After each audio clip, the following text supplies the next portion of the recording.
One of the things, a couple of things we do, and I think at the bottom of everybody's packs here, I've got the College Wise and Live and Learn. And the Live and Learn program is what we start with a lot of students. It's a little more intensive. It's, I won't say more basic, but we're kind of looking at things on a very broad spectrum. And so any student who has an interest in coming to UNT that is between 14 and 22 and has a disability, that they can come and they actually stay in our dorms for 2 weeks. And we cover all kinds of programming. We've got it listed here, but we're really trying, and we're really trying to focus on a holistic approach where when we're working with students, you know, a big push that we see a lot of times we were kind of talking about is employment. And employment obviously is a huge piece of what I love, but you can't stay successfully employed if you don't also have all the other pieces, independent living and social communication. So we like to talk to students and make sure they're understanding that this is all really important. And so we do a lot of fun stuff that's kind of, you know, helping figure out what they like and developing different social skills and communication. We talk a lot about employment and, you know, future jobs and careers, and then also what you might do like we all did, flipping burgers when you're, you know, 14, 16, 18, you know, and then, you know, what opportunities there are as far as after you leave, you know, secondary, high school situations. Are you going to go to college? Do you want to do some training? Are you going to work for a while? Do you want to look at apprenticeships? So we kind of pull all the pieces together. The nice part is because students can come from anywhere in the state of Texas, a lot of them develop different friendships and kind of get to, you know, make those connections. What we often see, which is even cooler, is of course families are sometimes hesitant to allow them to come and stay at UNT because it might be their first time being away and really being in, I mean, we're on a college campus, there are college students there. It's not your, you know, it's not all, maybe if they were at camp and they were all 8 years old together in a really super strict environment. We do have 24-hour monitoring, but they are treated like, you know, adults because in our eyes they are adults, and that's the expectation we have for them. And really we've not had anybody who hasn't lived up to that, and sometimes we have to work on some of those communication things or making sure they really understand what the rules are. But other than that, we always have a great time. We've had just so many wonderful students come through. And really at the end of it, what we hope is that they've learned some skills. Obviously, they're only going to learn so many skills in 2 weeks, but that we can also kind of have a plan to say, okay, here's what you want, here's some of your goals, here's some steps you need to take to reach those goals, and then as you're walking out, take this back to your family, your school, whoever else you may be working with, and start working on these different pieces. And we do have students who come back year after year, and it's also amazing to see the progress that they will make, you know, even just in a year, and how they're moving, you know, towards those goals. And then we do have a lot of those students who go from our Live and Learn program and will actually move into our College Wise program, which is a 1-week residential. So it's not quite as intense, and it has more of a focus on, you know, you want to do some sort of post-secondary training. And the reason we've created this one is because there is a lot that goes into post-secondary training, whether it's at a 4-year, 2-year, trade school, anything. That, I mean, between looking at financial aid, thinking about your housing, thinking about just that big picture, when you get there, how do you request accommodations, how it is something that a lot of young adults really don't understand, that when they're in the, especially public schools, that all of this stuff just kind of comes to them. Now, I know families are often doing a lot of work in the background, and the teachers, but the students aren't always as involved, you know, especially at that earlier age, that 14 to 16. Hopefully as they're exiting, they're getting a lot more involved in their IEPs. But talking about what that difference is, you know, that in public school you're mandated to have accommodations and things. When you get out in, you know, adult life, none of those things exist unless you ask for them. So we talk a lot about self-advocacy and how to request those things. And then we still do a lot of the fun stuff, because obviously if you're going into a post-secondary situation, you've got different social situations you're going to be in, and you're still going to have to develop, you know, this adult communication. I think we were talking earlier about just the difference between, you know, you can't talk to everybody as if you were typing a text message, you're going to be in a more adult setting. So we try and pull all of that together and make sure they understand and run scenarios like if you're living on campus in a dorm, what does that look like? And how might you have an argument with your roommate that then affects all of the other things going on in your education. So helping them problem solve and think through what are the traditional services and various things that would be out in the community that you could access. So these are both programs that we'd love to have students come to and that they can come to more than once if they would like. We also have, this is newer, our Explore STEM summer programs. And this was designed just to open up opportunities for students with disabilities who are underrepresented in STEM careers and to have an opportunity to just try out STEM stuff. And I say STEM stuff because I'm not a STEM person. We work really closely with our engineering department, so it's not like Lucy's getting up there and teaching STEM stuff. It's actual people who know what they're talking about, which is great. And this year, our Denton camp will be residential, which is really neat. And we are going to incorporate some of the social and independent living pieces of it as well. And but a huge part of it is going to be just dabbling in all these different areas. And so our goal this year will be that they will be taking, I should know how to explain this, but I'm not an engineer. So they're taking kind of a voice-activated system and a lamp and putting them together, and they will walk home with a lamp that they can turn on, and it turns on, and they can. To get there, they have to design it and solder it and program it and do all these different pieces. So they get to try a lot of different types of engineering to see if they're interested in any of those areas at all, and if they have any particular skills, because we've seen a lot of students who come in and just haven't had any exposure, and then all of a sudden they're coding and how many students, young adults these days, know how to code is unreal to me. Right. Yes. They just all know some of it, and I'm like, what? This is like something we all had to go to college for 4 years to learn, Yes. and I never learned it. But so they can do those things, or the soldering, how the fine motor skills. You can be really surprised by how some of that is like a particular interest in the level of detail that they get into. And so even if they don't totally end up going into what we think of as very traditional STEM careers, we also like to say, okay, if they have an interest in this area, maybe there's kind of some STEM-aligned careers that they might be interested in, because there's also pieces of like the modeling and design that can directly relate. So, the person who's making sure a car runs right isn't the same person who's making it look pretty. And so, but they have to work together and make sure all those pieces still fit together. And so that's one of those things that we like to just expose the students to and make sure that they're really getting. And in this program, we accept anybody who has an interest, especially right now. As we continue to grow, we may start having multiple different projects where we see various interests and more interested in this area, but we're just trying to give a general overview. And our Frisco location is not residential, so unfortunately I'm not sure people from Tarrant County would want to go that far, but it's also it's an even broader view. Last year we did everything from building little wooden cars, building bridges, kind of just talking about general concepts, pulling apart computers so that we could understand components, and did a little bit of coding and things. We did solder a little bit, and we had it was really, really fun, especially the soldering. I don't know, for a lot of the students, they love it, and I had a good time doing it too. So these are all different programs that we really like for students to have an opportunity to come to, and of course with the residential component, it's nice because you're not having to drive to Denton all the time, and your student gets an opportunity to walk away and be away, which I think be really good for them as well. So that's something that we like to do. And then kind of segueing, those are all of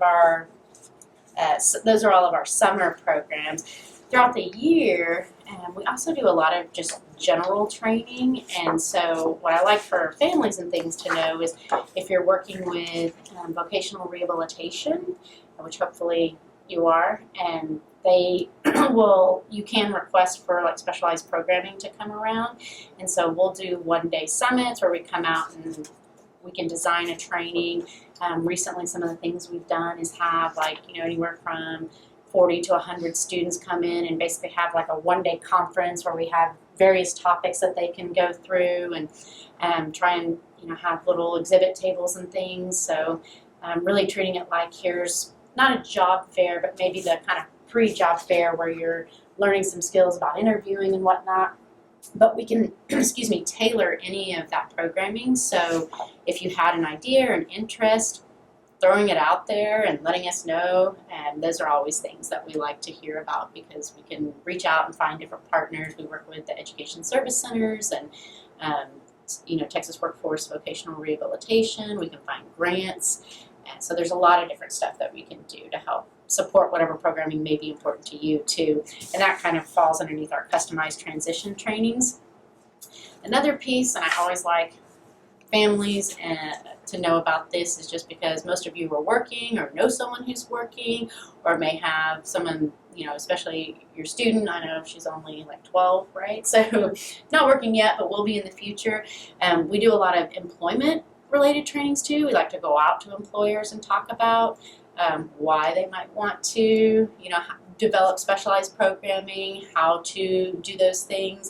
And so if you either work at an employer, know an employer, would like to see a future employer, have connections, those are things that we like to come out and do as well, just because we want to help employers be successful in that kind of programming. And then a less important part for you guys, but something I do want you to just understand, is that in the state of Texas, vocational rehabilitation requires that all anybody who's providing like job placement, job skills training, supported employment through vocational rehabilitation have these various credentials to do that. So I think that's important because at least that provider has some level of training and credentialing that they've had to go through in order to work with the person who's referred. And so that just explains a little bit about that. The other nice part about it is we also encourage, like we've had a lot of teachers or paraprofessionals who will take these classes and do things over the summer, especially if they have a lot of students that they work with in special education. So if you have friends or anybody that may be interested in something like that, definitely send them our way so we can help get them connected if they want. If it were me, I'd want the summer off, but it can also be a great way to keep working with those students. And then lastly, I'll tell you a little bit about Engage. So currently, Engage is our program that serves neurodivergent students, and our whole goal is to provide more intensive supports to help students be successful in getting through college and then graduating and getting a job. And while any higher ed system has to provide accommodations, there's kind of that level that just honestly any university only has so much funding, only has so much manpower to provide those things. And so we got a contract and are securing some grant funding and different things to fund this where it would be more intensive than the university can offer just on a general basis. And so this is pretty broad, and while it's focused right now on neurodivergent, I do think, like if that young lady does come to UNT, she would be someone that if she wanted the additional support, we would allow her to come through our Engage program. And just because they do like weekly meetings and we help them kind of just plan, because what we found is for most of the students who aren't successful that have a disability diagnosis, it's not anything to do with their academics. They're able to do all those basics. It's all the other stuff. It's figuring out how to navigate the system. It's getting in the fight with the roommate. It's the, I feel lonely because I can't figure out how to connect, which happens to all college students. And so being able to help them access resources, figure out how to navigate higher ed, to physically do that with them if they need at first. I mean, we do everything from sitting down and walking through a syllabus. How do you read a syllabus? syllabi these days are like 30 pages, so it's overwhelming. And so how do you take that and put it into a calendar for the semester? So really trying to teach those skills that then hopefully will translate into future employment, and then as they're getting near employment, helping connect them to employers. And part of this is trying to connect with employers now and foster those relationships and make sure that they know that we can provide additional supports, and we want to make sure there's a good connection. So there's we're trying to come at things from a lot of different angles to make sure that everybody that we're supporting is successful.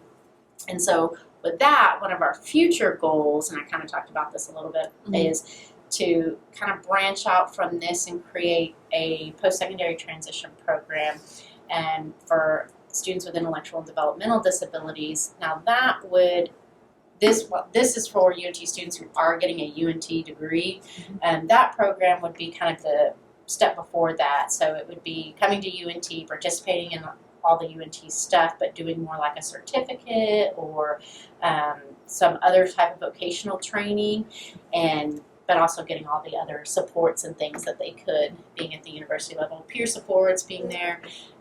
So that's our future goal. We don't have that funding secured yet, but are planning to put a proposal together. So hopefully, and then if we need letters of support or whatnot, we may reach out to partners and say, hey, is this something you'd be interested in? So we're always looking towards the future. But then also, it's just me and my brain over here coming up with ideas, and me and my team's brain coming up with ideas. We always love to hear from other people. Like, here's what we'd like to see. And even if we are not the right resource or we're not able to make that happen, we always like to try and connect people and say, hey, maybe we can't do that, or it's not the right thing for us, but that maybe this person over here would like to. So those are kind of just a really general overview of everything. I went through that really quickly, I know. Did anybody have any specific questions or thoughts, or I explained it all so well and concisely.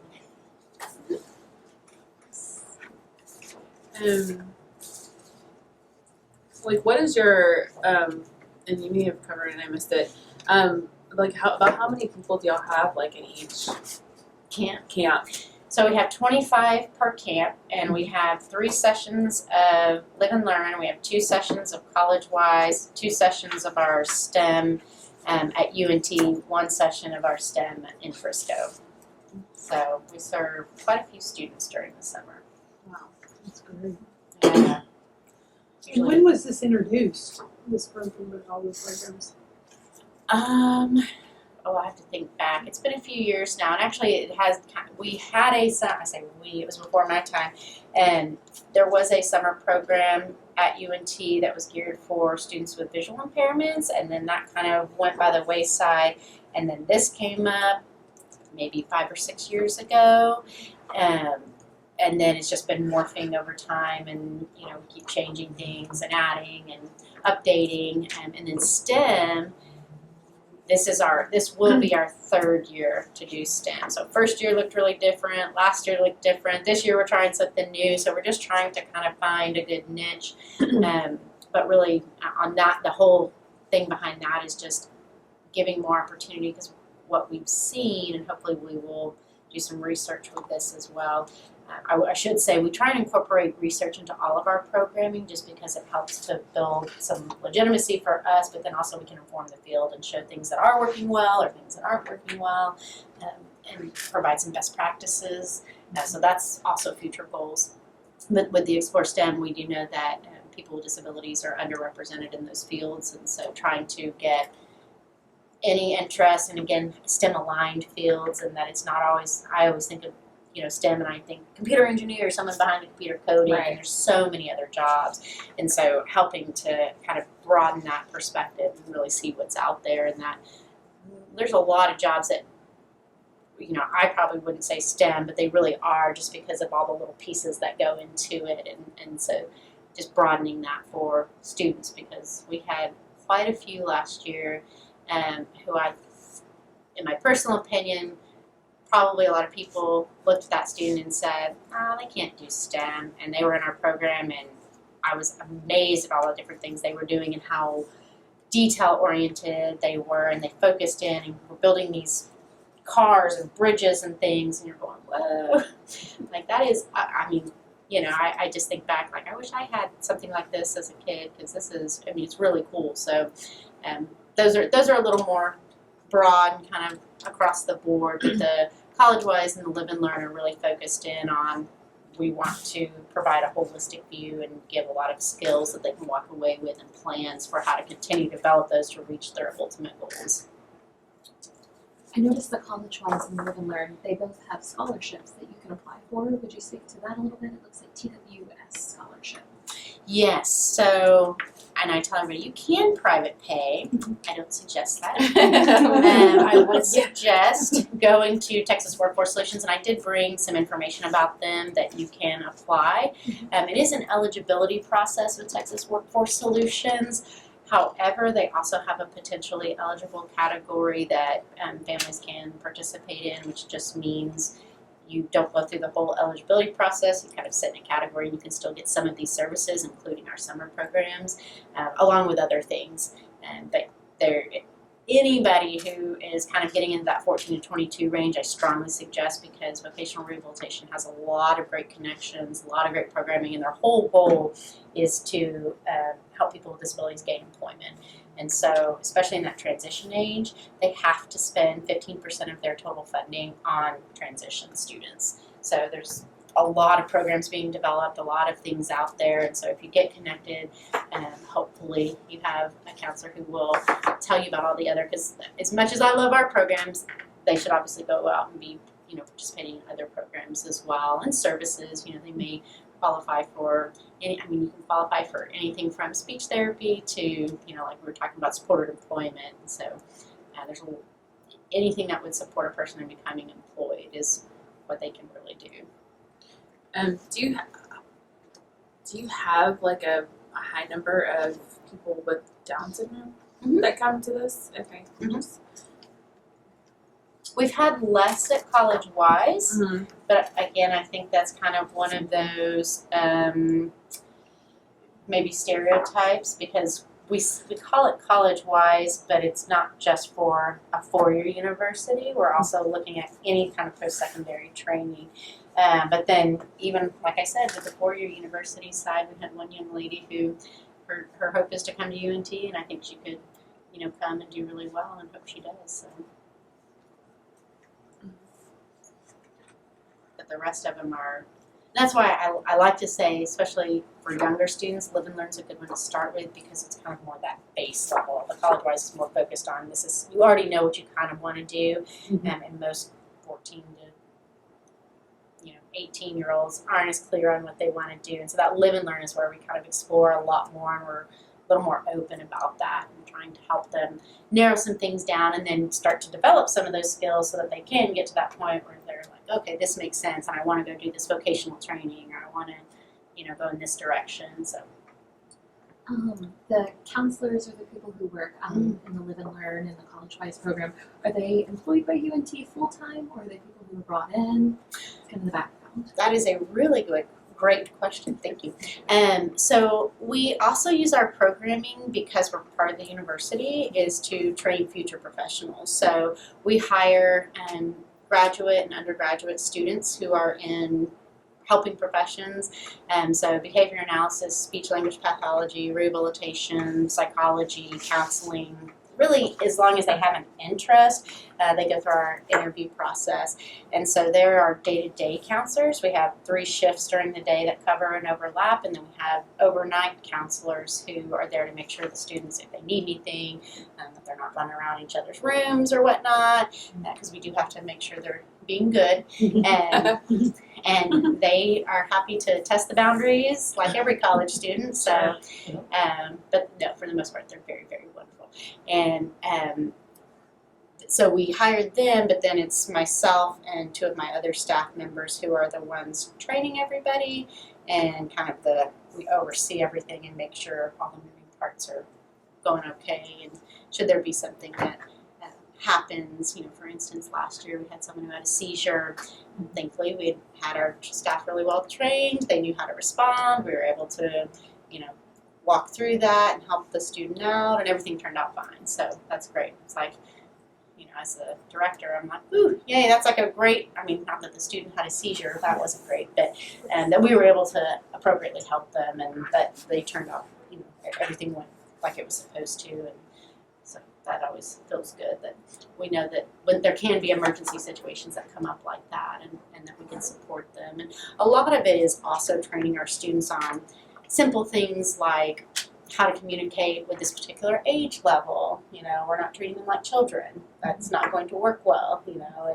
and that when there's any sort of behavioral concerns that may be happening, that, we're trying to get to the root of that and respond in ways that maybe we're giving options or whatnot to help them to make better choices or to help them to kind of calm down sometimes that they can get overstimulated in our programming. I mean, we're going from 9 a.m. to 9 p.m. and so it's pretty intense, but that's why we try and intersperse. We do some, more intense learning, and then we do something fun, or we're trying to go back and forth between things. So thank you for asking, because we love that we get to train future professionals and they get some really good hands-on experience. Because personally, there's nothing I think is more detrimental to anybody that might be graduating from any college anywhere than if they have done all this academic work and never had any real world experience. Yeah. And so getting that, especially when in our field, and we're working with all kinds of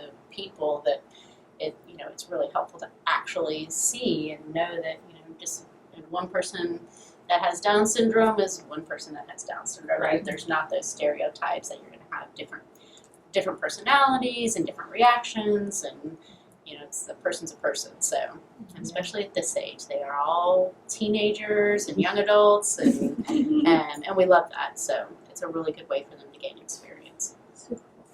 So for like these the programs, is it a so you go on here and register? Is it like a screening process? Like you have to apply and then go through like a screening to get approved to come, or you can just sign up and go, and then if it doesn't work out, you call mom and dad and send them home, or like. We have not called mom and dad and asked anybody to come pick anyone up.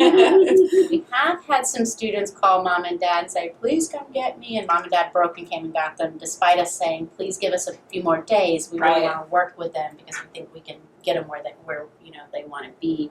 Because it can be overwhelming for students who haven't been away from home. But when you're applying, the only screening we have to do is for part of that you are in that age range, and if you're going to follow the funding, because you have to fit within, that's a federal definition. But so you do have to have a disability of some sort, and then we cannot administer medication. Okay. So there is that side of it. We don't have a nurse on staff, and honestly, we had one family that said, I don't think that they can take their medication independently. And we said, well, we watch them. Like, we just can't physically hand it to Okay, them. so like my daughter has to take, she has 2 different prescriptions she takes daily. And she knows she's got to take them, but so y'all just remind like, hey. All the medication stays with us, locked in a box. It does not go into their room. Okay. They have to, and we have a chart, and we call it like, especially if they're like middle of the day, we will carry the meds on us, and then we have like a timer that goes off, like, I need to give, Joe his medication, and so we can hand it that way to him, but we can't like force them to take it. Sure. And so when we're in the med rooms in the morning, in the afternoon, and evening, we go, if we don't see, because we check them off as they go, if we don't see them, we'll go, okay, Joe, where are you? Don't forget, you got to come take your meds. But we just can't like administer it. Gotcha. Okay. So but we even had some families that had concerns about if their student would even be able to follow that, and we said, well, let us try. Let's see if we can, get them on that schedule and remind them. They had a concern about they had a particular cream that they needed to put on, and they weren't sure that they would be able to do that appropriately. And we said, well, we can't put it on for them, but we can instruct them how to do it, and we think we can teach that. And within 15 minutes, they were able to do that independently. And so they stayed for the whole camp. But we did tell the family, like, if we're not able, we wouldn't want to keep them there in an unsafe environment where they're not able to keep their meds. But so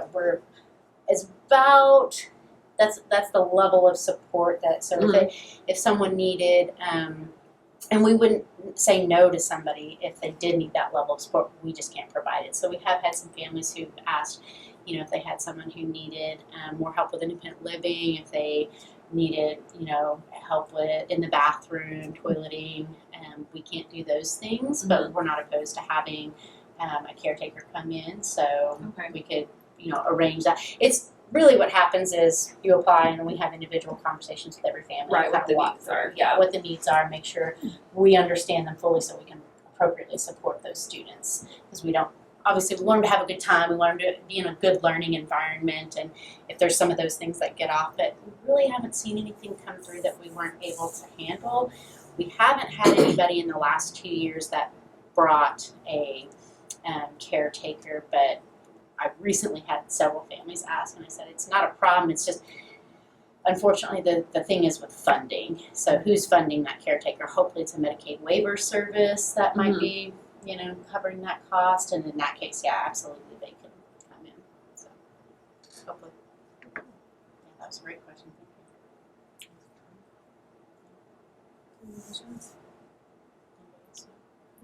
Thank you so much. Yeah, thank you. great. We love This is giving really information. And like I said, some of it's not really totally related to exactly, but I just like you to have it in case there's you're working at S.P.E.A.K and you've got connections with that, and just wherever else there might be something that spurs you to go, ooh, this could be good for somebody else. Or if you come up with an idea later and say, oh, let me contact UNT and see if this is something they can do or want to do or whatnot. And it's such a good age though, 14 to 22, because it's people, when our kids hit 18, everyone's just like, oh, what do I do, and we're waiting, and it's cool to know that we can start working on that at 14. So for us, we're almost 2 years out from already starting on that. So that's really neat. Well, and that's actually it. We have more, I would love to see more of our 14 to 16-year-olds coming to our camps, because we get a lot of 17, 18, 19-year-olds. Yeah. And that's exactly what happens. It's oh no, we're about to graduate, or we're going to be moving to that 18 plus program. What do we do? And it's oh gosh, I wish maybe had we started at 14, they wouldn't have to go to an 18 plus program if they didn't want to do that, or they'd be closer to their goals if we had started back here. And that's not anybody's, it's just a lot of these programs are very new, Sure. A lot of this stuff is coming up, and so hopefully that's helpful. Thus far, because these particular programs are funded under this and this model in particular, and it's that transition age, it is 14 to 22, but our Engage program can be any age. So we have someone who's 36 coming in, because that's the other thing I hate to miss out on, is anybody who may have not been going through transition when transition was a hot topic. Right. And so and they're already past that transition age. So we definitely don't want to not, if you have people and you say, well, we'd like something like this, but they're this age, those again are things that we'd love to talk about and say, okay, how might we develop something? How do we find the funding? How do we pull those things together so that we can there really is a need for that 30-year-old age, because I get those questions all the time, and it's just because this stuff wasn't there, and No, I know. where do we go? What do we do? And it's just trying to find who's doing that is really, really difficult. So yes, it'd be great if we could get that. Well, and that would be my hope, maybe even with our post-secondary transition program, would be that's less, that maybe we could catch some of those folks that oh, they can come back now and get into this program that's going to help move them into, the next phase, the next level. If they had this kind of training, if they had this opportunity, it wouldn't be still and I hate to, I don't even want to use it, they wouldn't still be at the, employer that they've been with since they were 16 and in high school. They might be, at that next level for themselves. And so we hope to see some of those things, but again, those are kind of future projects. And we always love feedback. We want people to, tell us what they're seeing and what they need. So. Okay, I'm starting to work with Texas Workforce Solutions. Okay. And should I could go ahead and, I haven't had my first interview yet, but I could include in my list of questions the scholarship. Yeah, and I should say they'll probably cringe a little bit if you say scholarship, because it's just it's a weird language thing, but it's just there. What should I call it?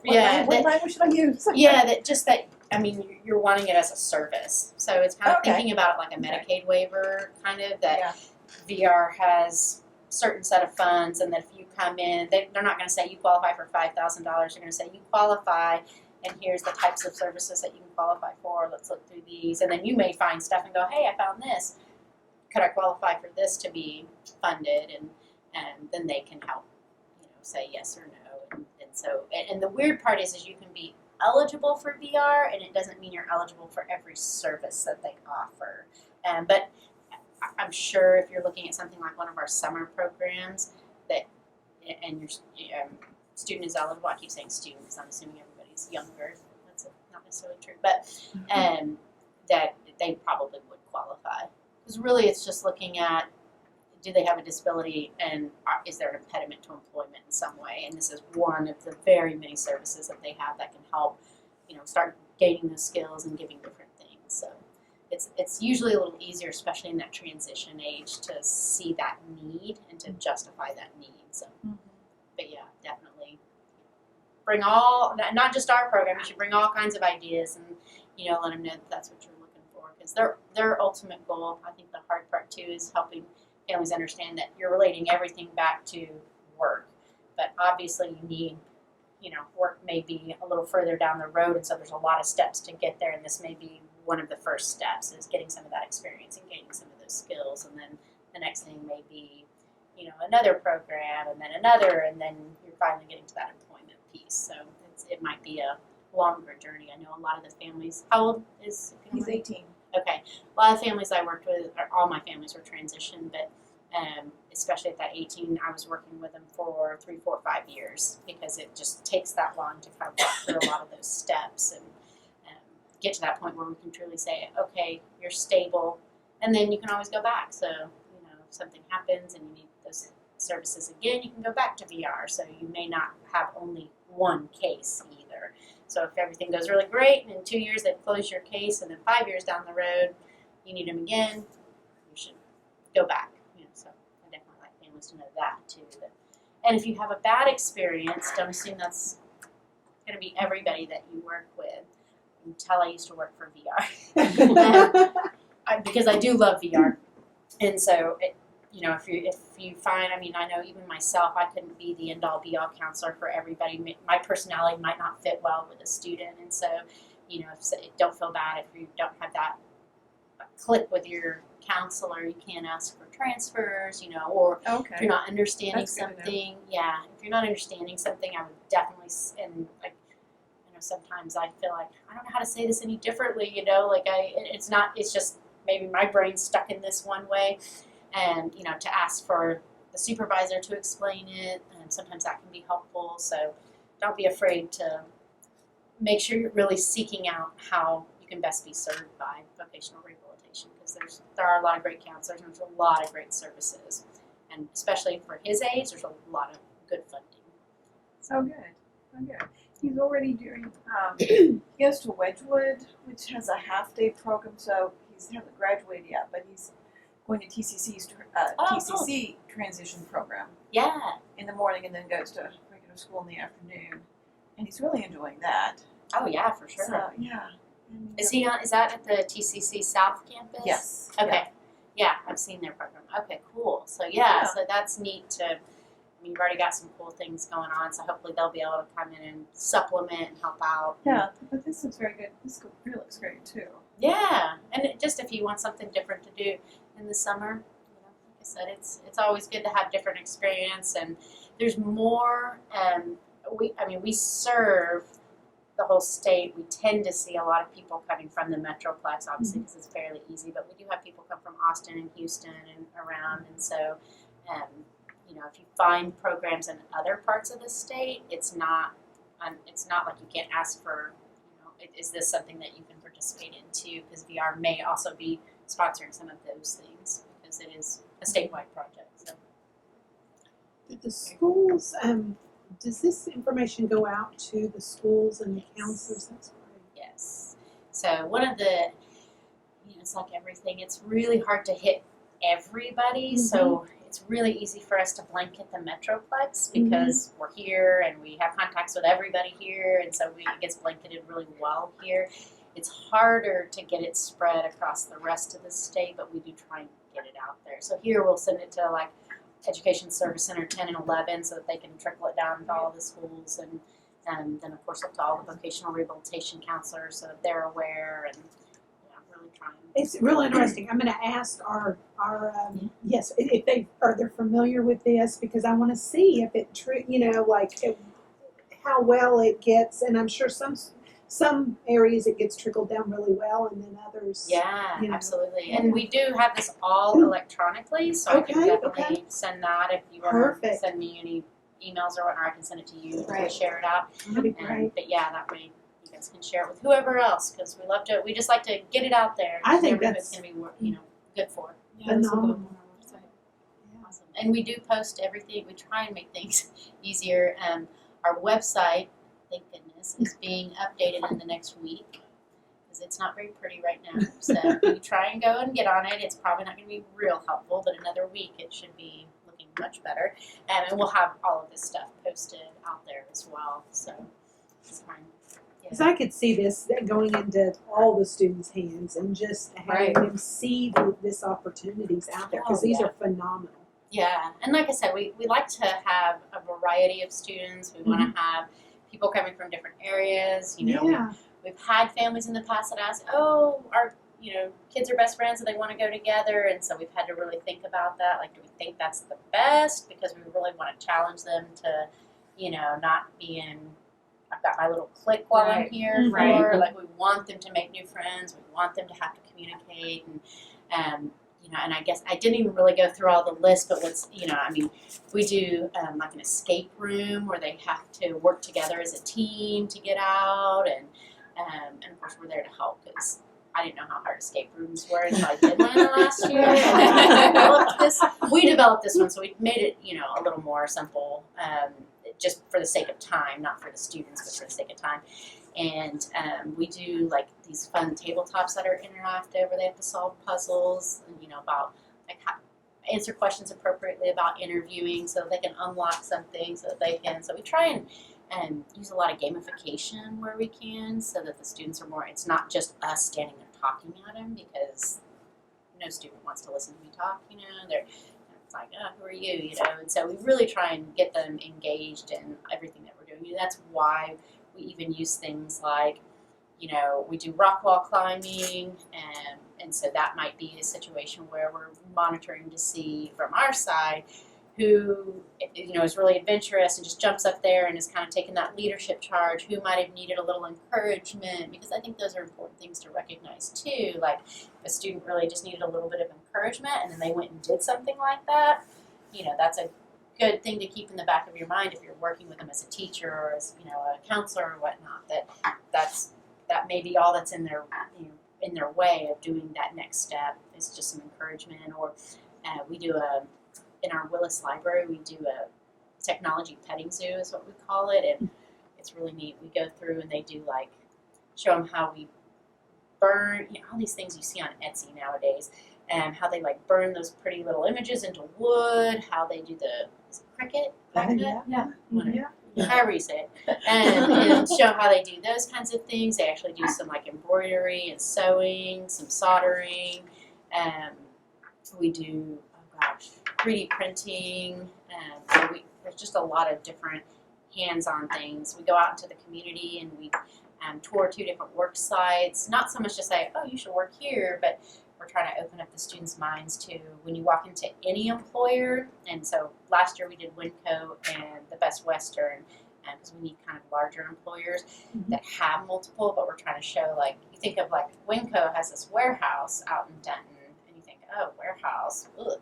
I'll tell you, I'd eat off the floor at the Winco warehouse. It is like the cleanest, brightest, the people there are fabulous. Like, it's really, really cool. And the jobs, you think, oh my God, you gotta be like picking up heavy nobody picks up anything heavy. Like, everything's, got these cool, and like they do hire a lot of people with disabilities, and they're happy to train and do this. So it's neat, and for the students to get to see, like, oh, look at all these cool jobs. They pay really well. They promote from within. So we try and get to see, like, there's different ways to get into work. When you walk into a warehouse, it's not necessarily what you think of as warehouse work. This is pretty cool and advanced, very technology based. Best Western saying, you think about a hotel and you go, okay, there's like the person who cleans the room and the person at the front desk, and we show them all the other jobs that are in there, like sales, the people that actually have to make sure all these things are happening in the background, the admin. There's the people that are cooking, that this is the chef, and there's the people who are coordinating events, which is kind of fun because you don't think about like, oh, those people who are like plugging in the technology and making sure. Thank God those people are always around when I'm anywhere.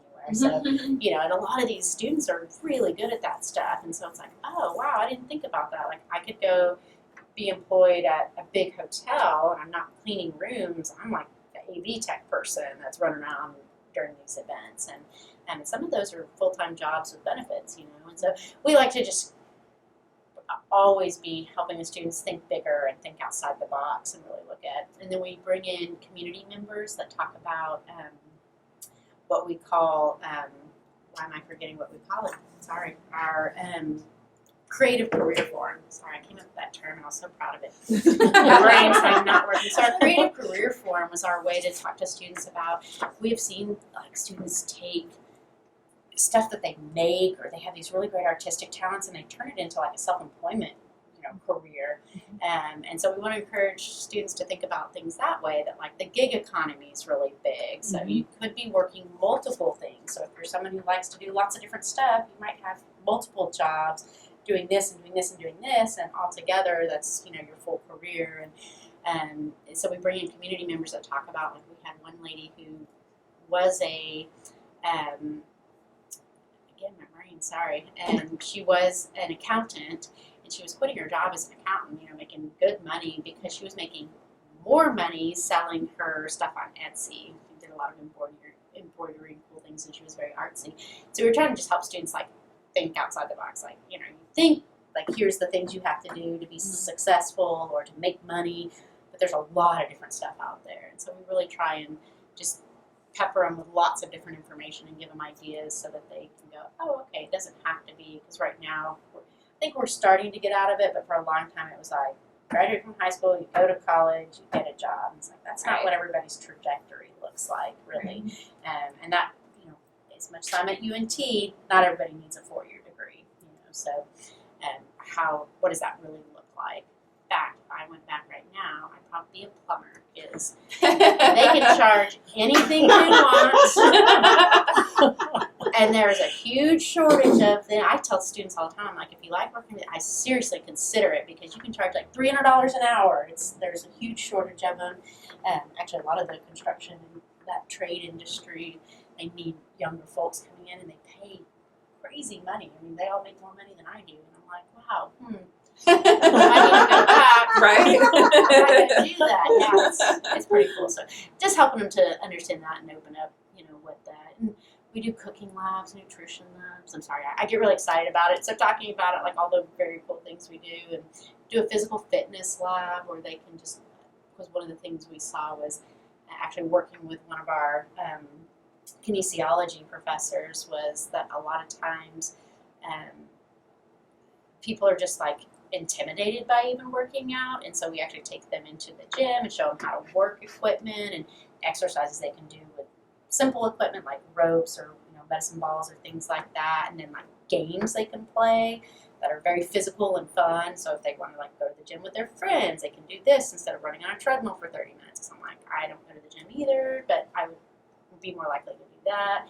And so there's a lot of really cool things that we're trying to like send them back with ideas about how, and then hopefully if they come back again, we're building on that. So sorry, I'll stop talking. Okay, that's totally fine. That's a lot of information. So Yeah, we try and make it really fun, because we want the students to really walk away and have some ideas about what it might look like after this, that isn't just this, kind of black and white and step 1, 2, 3, because most of us don't have step 1, 2, 3. That's not how it works. So none of us do.